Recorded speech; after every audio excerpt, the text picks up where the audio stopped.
Hello everybody and welcome back to my channel. Today's video is a little bit different because I'm going to go over an introduction to cash stuffing / how to get started. So the first thing is, what is cash stuffing? The cash envelope method is a method of budgeting where you use cash, set it aside in labeled envelopes, and only spend the money that you set aside for a certain thing that you have in the cash. So a couple of examples of categories people have is like groceries.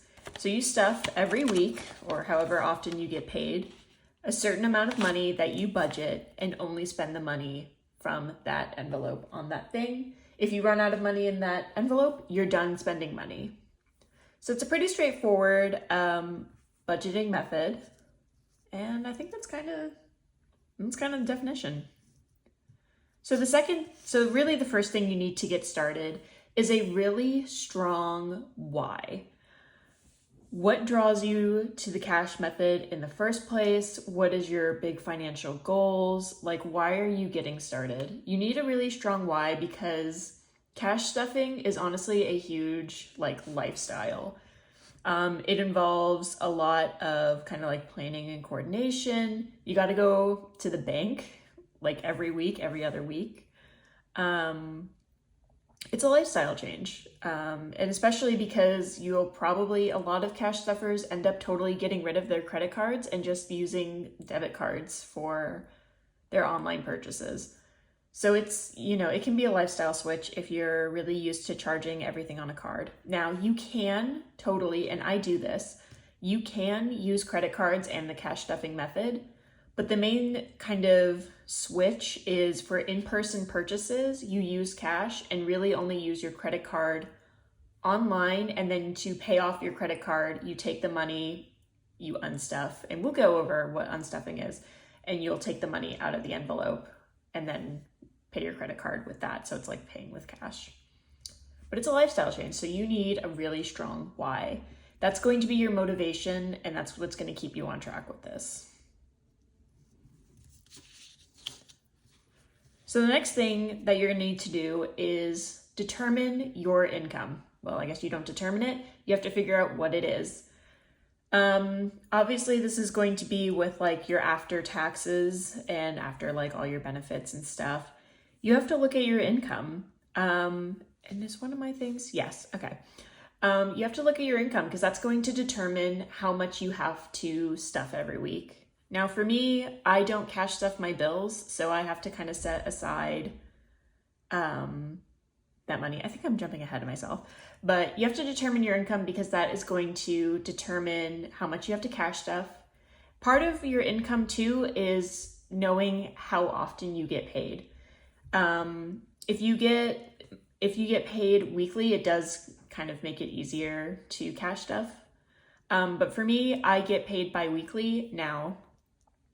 A lot of people who get paid bi-weekly will just cash stuff for the 2 weeks all at once. So they'll kind of only cash stuff every 2 weeks when they get paid. I don't do that. When I get paid, I divide after factoring out like my bills and set expenses.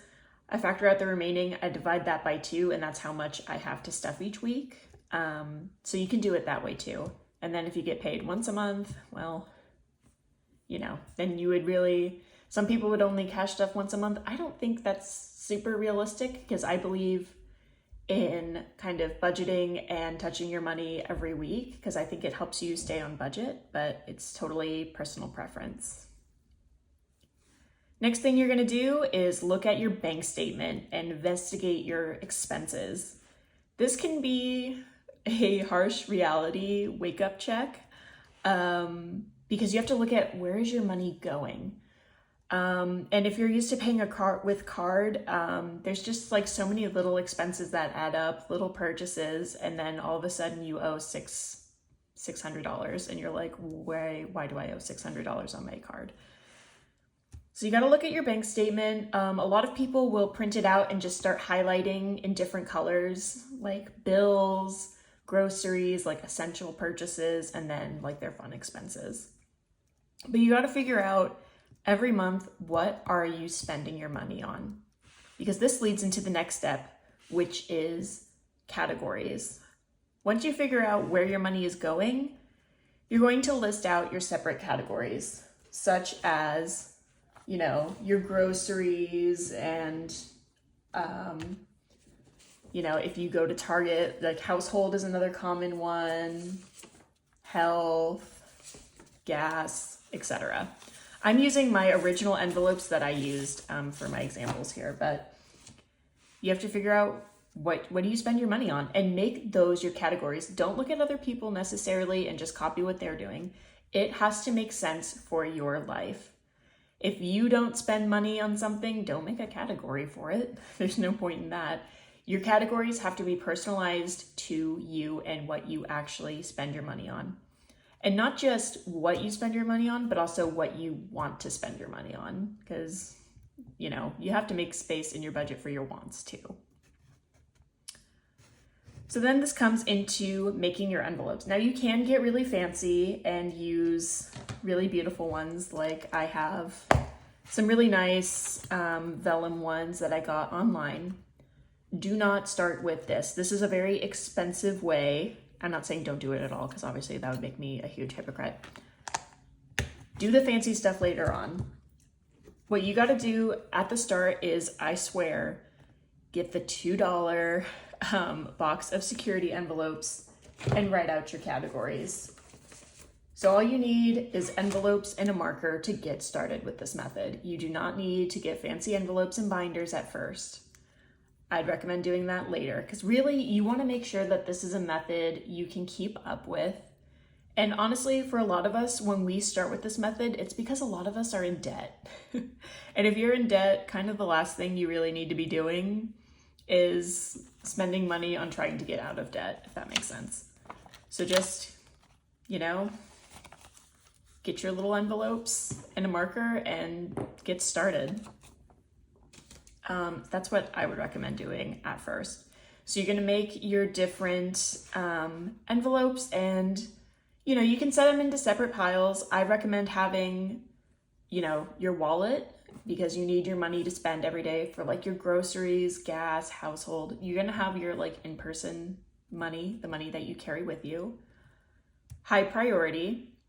For a lot of people, this is stuff like their emergency fund, savings, that kind of stuff. If you have like pets, a lot of people have like a vet envelope, stuff like that. And then low priority. Low priority is your wants, basically. Stuff that is, not high priority. If it's not your everyday carry money and it's not high priority, it's low priority. If you can live without it, but it's just nice to have, it's low priority. For me, one of my categories in low priority is tattoos. Tattoos are a luxury. I don't have to have it, but it's something that I want to save for, and it is important to me. So I make an envelope for it and I put money aside towards it. And there's nothing wrong with having a lot of low priority envelopes. Your budget has to make sense for you. You have to have as many envelopes and categories as makes sense, but also that you can afford to have, which then gets into how much money do you have to cash stuff every week. Now, for me, the way I figure this out is I look at my income, how often it comes in. I divide between my 2 paychecks how much has to come out every month for rent and my other bills, such as electric, my car insurance, utilities, what else? Now, some people do cash stuff their bills. So in which case you just withdraw, you withdraw your whole paycheck, but you do leave a buffer. You don't withdraw all your money. Keep some money in the bank, either just in case or just, to when you do online purchases, you have money in the bank and then you replenish it with the cash that's in your envelopes. So anyway, for me, I factor, I split the money, how much I have to set aside each paycheck towards my bills. I look at the remaining money in the first paycheck. Per paycheck, I look at the remaining money and divide it by 2, and that's how much I cash stuff every week. So for me, I cash stuff because I get paid the same amount every other week. I have $370 to cash stuff between my wallet, high priority, low priority, and my savings challenges. So once you determine how much, you have to budget. And what this will look like is on a cash planning pad. Now, you don't have to get a fancy one. You can, this is a fancy one from the Aesthetic Dollar, and I love this because I don't have to write anything out other than my categories and, my budget. But I don't have to make this myself. I just bought this. You don't have to do this. You can just use on a piece of binder paper, write out your category, how much you're stuffing that week, and then on the side, write your denominations. I need like 3 20s and a 10, whatever you need to do. You do not have to buy anything, unless you don't have envelopes or something, but you should not have to buy anything to start this method, and I encourage you not to, just because you don't know if you're gonna stick with it or not. But you're gonna budget every week or however often you're cash stuffing. You're gonna sit down, write out all your categories, and determine how much you're stuffing every week. The way I personally do this is for my wallet, like for groceries, it's kind of set. I know that I need $80 every week towards groceries. Okay, cool. Whatever is left over in my wallet, I just take that, subtract that from 80. That's how much I have to cash stuff that week. Other things is more just like, how much do I want to carry at a certain time? Like in Target right now, I have $40. Am I anticipating a Target haul anytime soon? Yes or no? That determines if I need to stuff more or less in that envelope. For something like, if you have a goal in mind, like I had a 10,000 savings goal for emergency, what's your due date for that goal? And then, divide that out by how many weeks you have remaining. And then that can be a way to determine, that can be a set amount that you cash stuff every week. Another thing is like some savings challenges. And what a savings challenge is kind of what it sounds like. It's usually like a little piece of paper that has certain goal amounts and you stuff that amount every week. And these can be different amounts. Like for example, this is a savings challenge I'm doing right now. This is the Cafe Series Savings Challenge by Budget with Judy. You can see I've already done 4 out of 6 for this particular envelope. You'll see the first one was $5. Perfect. I set $5 there. This one was $35. So that's a set amount. Pretty easy to keep track of that.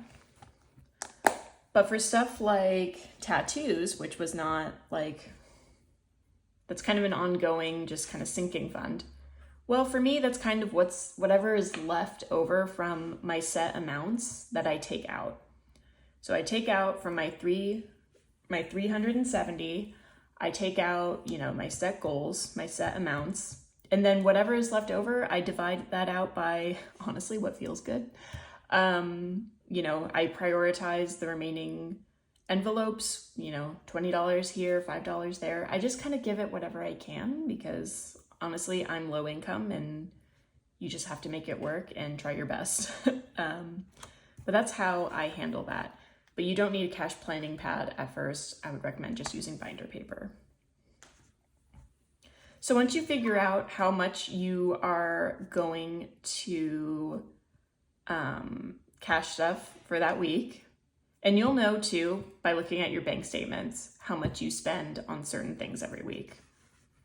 The next thing you're going to do is get a teller slip and go to the bank. Now, you could be very fancy and get teller slips online. And a teller slip just says, I need X amount of $100, $50. These are denominations, right? Your hundreds, 50s, 20s, 10s, 5s, and singles. How many you need, how much that equals, and then the total amount that you're withdrawing. I definitely recommend having some form of teller slip. Now, you don't have to buy ones. You can just use, and I'm very serious, a sticky note. And you can write out pretty much the same information. Hundreds. I need $300. 50s to $100 and just write it out that way, $370, you know? And just do it that way. You don't have to buy teller slips, not for a while. That's completely fine. You don't need fancy supplies to do this method of budgeting. I don't want people to be under the impression that cash stuffing is not accessible to them at first because they don't have money for fancy supplies. Fancy stuff is nice and it's very like pretty and it can make it more fun to cash stuff, but that is not what you need at first. But anyway, you're going to take your teller slip to the bank and withdraw the cash.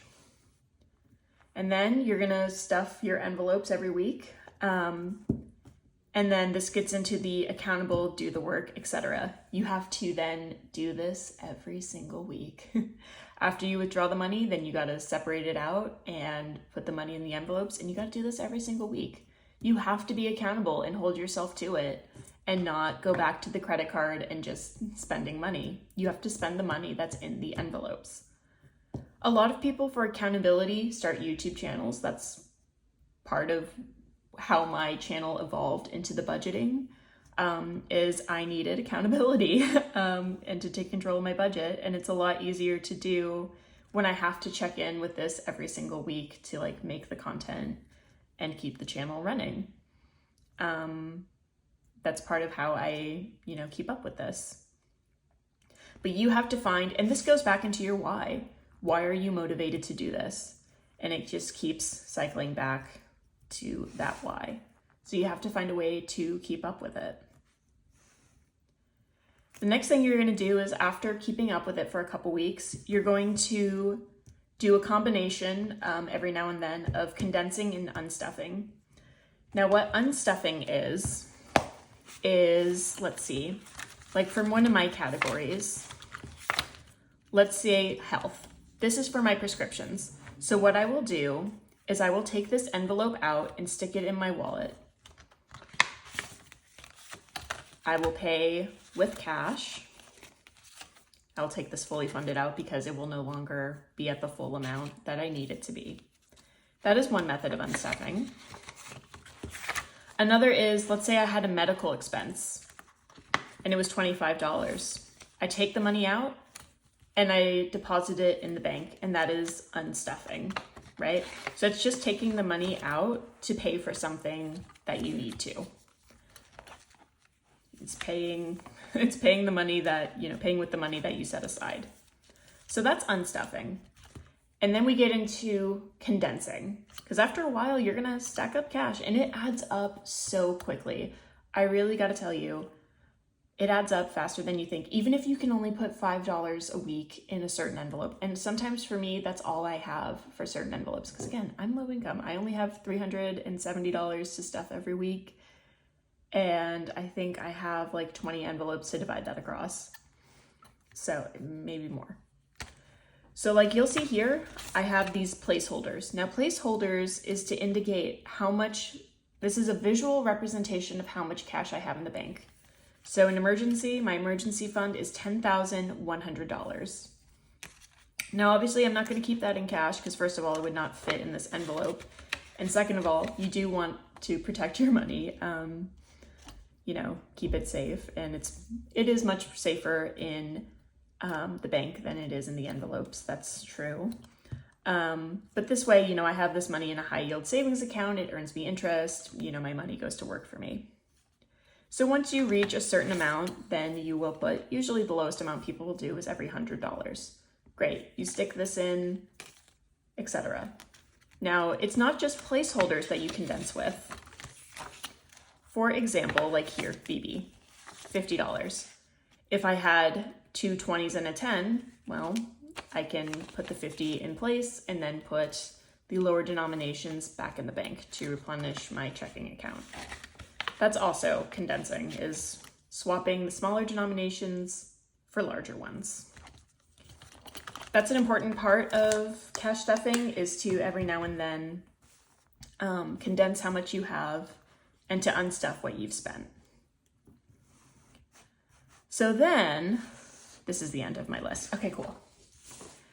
So then after you've done that for a while, then you can upgrade your system. And then you can get really fancy. You can get your teller slips and your bank bags and your fancy binders to divide out your high priority, low priority savings challenges. You can have a holiday binder. You can get really fancy with it. You can get fancy envelopes, the placeholders, then you can really go all out. I have dashboards coming to label my binders. Then you can really make it yours and personalize it. Once you've done the work to determine this is something, a lifestyle you can hang on to. I really urge you to go through these steps like several times. This loop of how much do you have, budget, teller slip, doing the work, condensing. I really urge you to stick with it for like a month or so, a month or two, and then you can start cash stuffing and budgeting for upgrades. And that's kind of the last step of it. And then you just keep going and then you crush your goals. That's the final step. Step 13. Here, I'll write it down for you. 13. Crush it. And that's the cash stuffing method, and that's how it works. I was also asked, because I was asked to do this video, to share some of my favorite shops, and there's really two.